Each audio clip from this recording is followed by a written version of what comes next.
A esta hora el alcalde mayor de Bogotá, Gustavo Petro, desde la localidad de Ciudad Bolívar, explica los alcances del plan de ordenamiento territorial que fue expedido en las últimas horas mediante decreto. Vamos a la localidad de Ciudad Bolívar con Ricardo Pérez. Ricardo, muy buenas tardes. ¿Qué ha dicho el mandatario?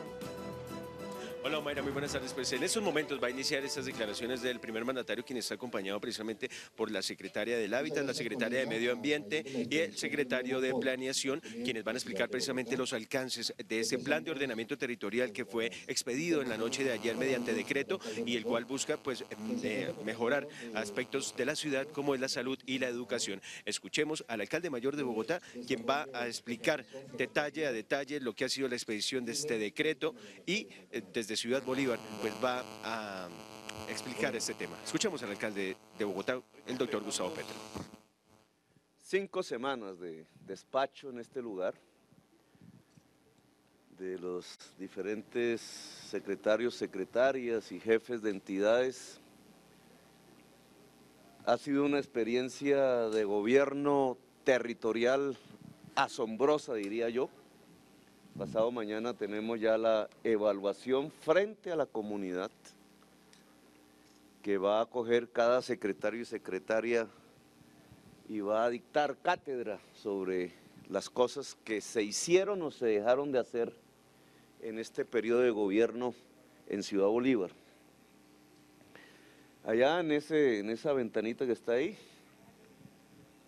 debajo de ese techo, que es un techo verde, es la nueva arquitectura de avanzada en el mundo. Se firmó anoche el decreto 364 del año 2013 de ordenamiento territorial de Bogotá. Modificación excepcional, ojo con esa palabra, al ordenamiento territorial que hasta el día de ayer fue vigente, que conserva los principales lineamientos del Plan de Ordenamiento Territorial del año 2000, no se modifica ni uno, pero establece una serie de correcciones y de adaptaciones a nuevas realidades que nos demandaba el mundo y la ciudad. 3/4 partes del decreto 364, la inmensa y llamaría la atención a todas y todos ustedes para que lo lean. Hemos descubierto muchos funcionarios, líderes políticos y de opinión que hablan de esto sin leerlo y se cometen realmente hasta abusos con el autor intelectual de este decreto, que es una innumerable cantidad de técnicos que empezaron a hacer este trabajo incluso antes de nuestra administración, que concertaron con la CAR en esta administración los principales lineamientos ambientales, que es por primera vez en la historia de ordenamiento territorial de Bogotá que sucede, que se entregó a miles de personas que en cabildos en diferentes partes de la ciudad participaron y propusieron. Muchos de esos temas propuestos en los cabildos están aquí contenidos, ciudadanos y ciudadanas,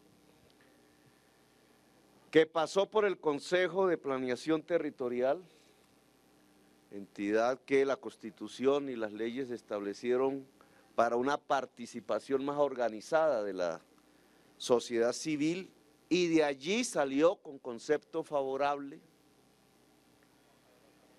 Y después entró al Consejo, con sede de la ciudad, del distrito, con varias ponencias positivas que fueron también asimiladas, a pesar de que la comisión del Consejo se negó a la discusión, lamentablemente, porque nosotros repetimos una y otra vez nuestra intención de que este proyecto fuese mucho más discutido por el Consejo, pero el sectarismo político lo impidió. Incluso presentamos una reconsideración de la votación de la comisión en sesiones extraordinarias, pasaron las sesiones extraordinarias y no fue puesta en discusión. La reconsideración está vigente, porque ni fue negada ni fue aprobada, es una proposición vigente en el Consejo. Lamentablemente no la usaron para permitir una discusión a mayor profundidad de estos temas. Pero este proceso, ya hasta las ponencias en el Consejo, le ha dado un nivel de enriquecimiento muy superior al inicialmente presentado y amerita que antes de cualquier opinión sea leído. Consejo que le doy a todas las personas que van a entrar a debatir sobre este tema, indudablemente, que se lean primero el proyecto. 3/4 partes de este proyecto están destinadas a adaptar la ciudad a los riesgos y mitigarlos. Cuando ustedes lean todos estos artículos encontrarán que la mayor cantidad de ellos tienen que ver con cómo la ciudad puede,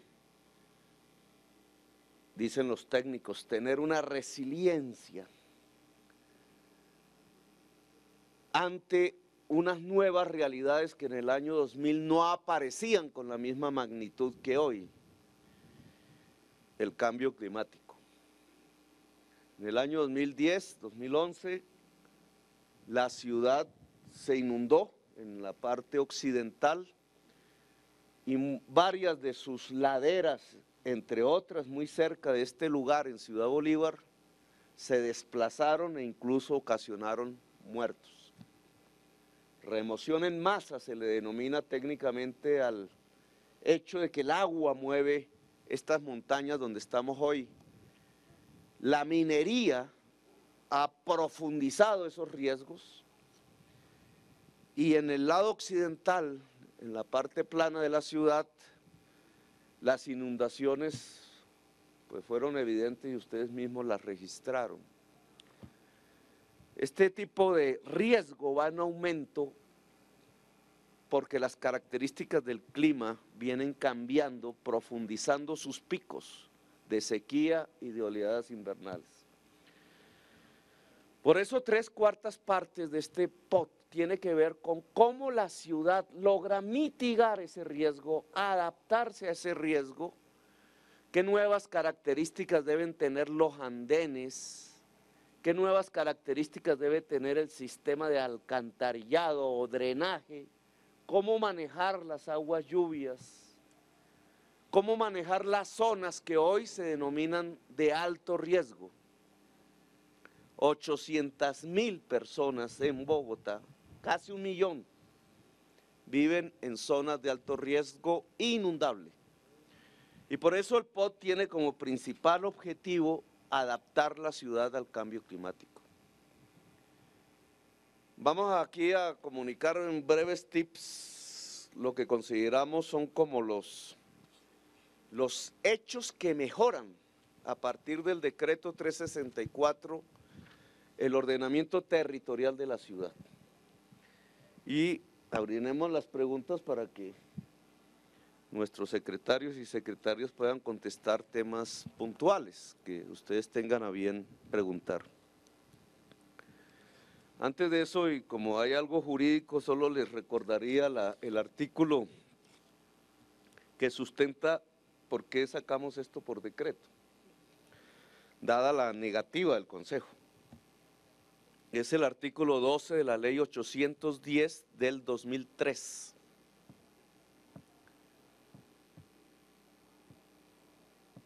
Dice así: los consejos municipales y distritales podrán revisar y hacer ajustes a los planes de ordenamiento territoriales ya adoptados por las entidades territoriales y por iniciativa del alcalde. Si el Consejo no aprueba en 90 días calendario la iniciativa, lo podrá hacer por decreto el alcalde. Ese es el artículo. El Consejo no aprobó en 90 días calendarios la iniciativa presentada a su consideración, por tanto estamos facultados legalmente para hacerlo por decreto, sin desconocer la discusión pública, porque si algo hemos tenido muy en cuenta es toda esta discusión que, desatada ya en diversos escenarios, propuso mejoramientos para este decreto. Primer punto principal que propone el decreto 364 y que tiene que ver con nuestro primer eje del plan de desarrollo, superar la segregación social. Los más pobres van a poder acceder, a vivienda digna en zonas centrales de la ciudad. No solamente en estos bordes donde la cantera tumba el barrio y donde el niño puede morir, que es a donde el desarrollo de la ciudad ha llevado a los pobres, lejos, a 90 minutos bus de los puntos donde están los puestos de trabajo. 90 para ir, 90 para volver, diarios. Este es el principal cambio que proponemos, que una persona humilde con muy escasa capacidad de pago pueda acceder a una vivienda cerca del lugar donde trabaja en el centro de la ciudad.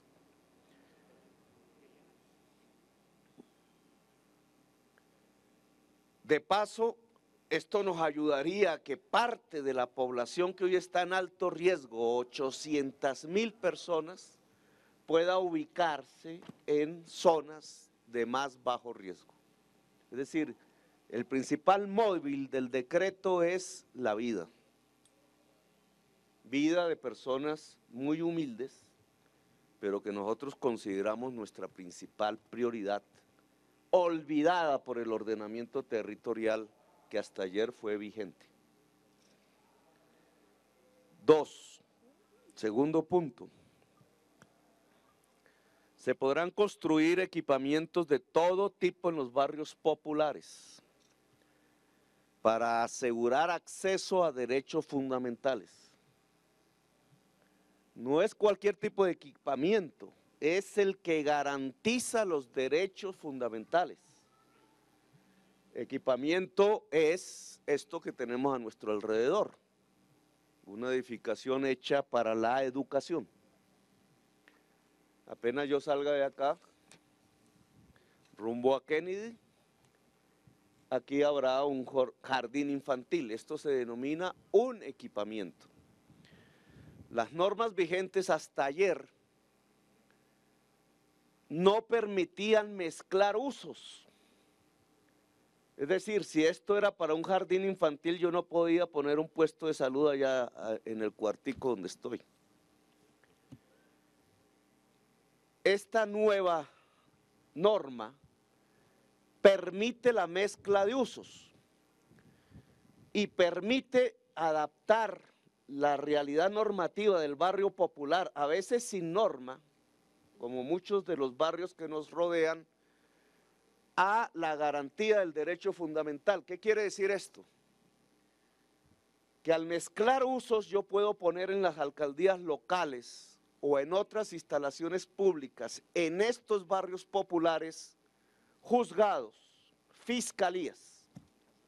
Por ejemplo, si un ciudadano aquí tiene un conflicto con un vecino, o ocurre una desgracia por la delincuencia común y una niña es violada, la víctima, para poder poner su denuncia en esta localidad, tiene que irse hasta Palo Quemado, si es que encuentra medio de transporte, en medio de su dolor.